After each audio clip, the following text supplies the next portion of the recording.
Greetings to everyone and welcome to another edition of our program.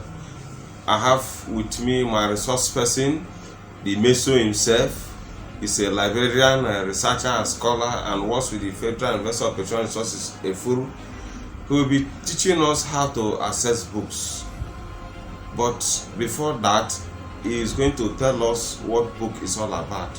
What is a book? The books are basically carriers of information, and they exist in diverse formats. Before now, book exists mainly in written form, but currently, with the advent of ICT, we now have electronic books, audio books, and video books. Okay, good. Now, how do people access these books? Books can be accessed via various methods.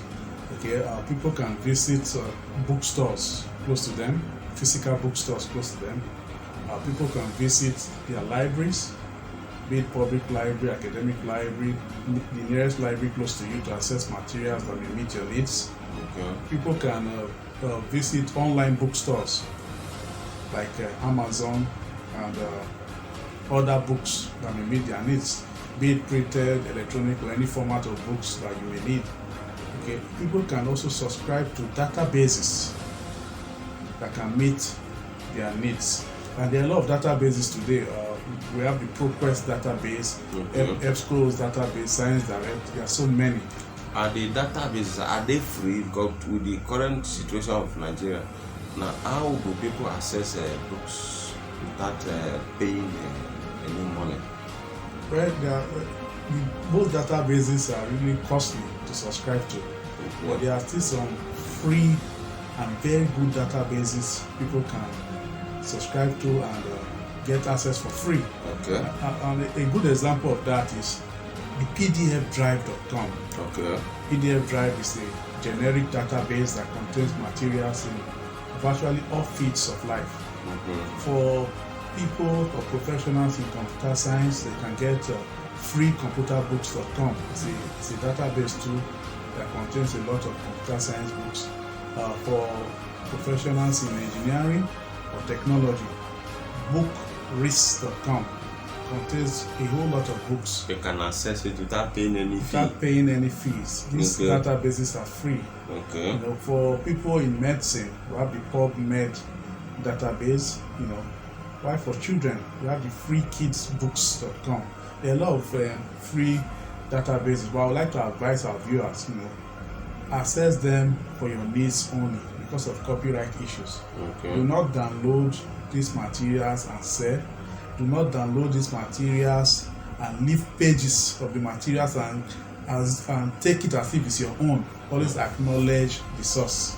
Okay. Acknowledge the authors of those materials, and do not download these materials and sell. And sell without acknowledging them, without giving them credit. Because you are not the owner, you don't have no right to sell at all. Yes. You can only use them for academic or for personal self-development purposes only. Okay. According to Professor S.O. Wifo teachings, the current Delta State University librarian, he said that internet can never replace the library. What is your take on this? We first of all like to celebrate a seasoned lecturer, teacher, Professor S.O. Wifo. That is assertion is very right. Okay. The internet can never replace the library. Why? There are a lot of reasons. The internet is full with a lot of junks and false information. People post unverified information.